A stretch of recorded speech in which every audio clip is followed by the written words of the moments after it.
A chuide gael, is fear réal inniu ná skilling a mórach. Is kinse go bhfuil a lán mór chintí dénta ag áirmhialtas, ach tá ceist a bháin a gom dóibhse a chuide.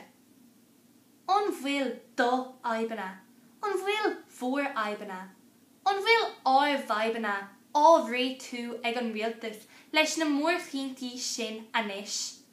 Ní dóigh lom é. Tógagí dús an féal faoin tua. Gcuideadh níos mó ná chéad ná 1,300 piasa tréalamh feirmeoireachta a 2002 ag amháin.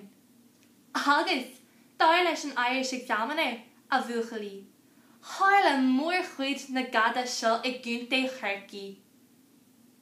An méid gada seo, agus tá stáis sin na Nordaí fós á dhúna acu.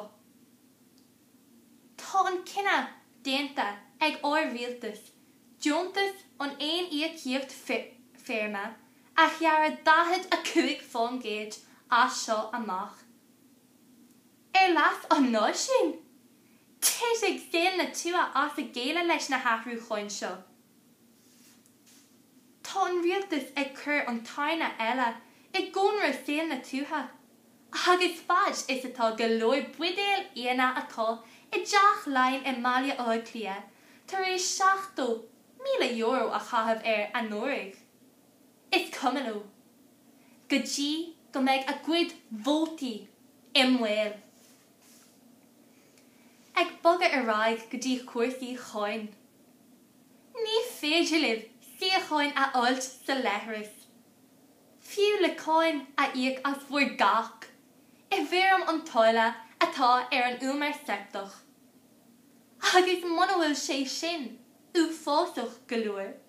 Cá míad gach ile pingin den cháin an isce a sciobal le chéile. Tá spáindom a fádrig. Có bhfuil an las ann domsa. Có bhfuil an las ann ditse. Có bhfuil an las ann dóibhse. Is all-doing go léir go bhfuil faibanna airgid ag an tír seo, ach bharrtaigh an rialtas go níocadh páistí, agus dégóirí an lé inniu, comá, leis leanna bhí gan bhré, an fiach sin rais I náthid bliana. Nuair bheidh siad sin, an tíiseach, an táiniste, na tairí go léir, marmh agus imethe.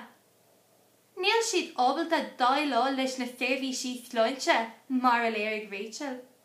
Agus nílach drochíntaí á dhéanamh acu maidir leis an gcóir sláinte mar a dúirt lorna.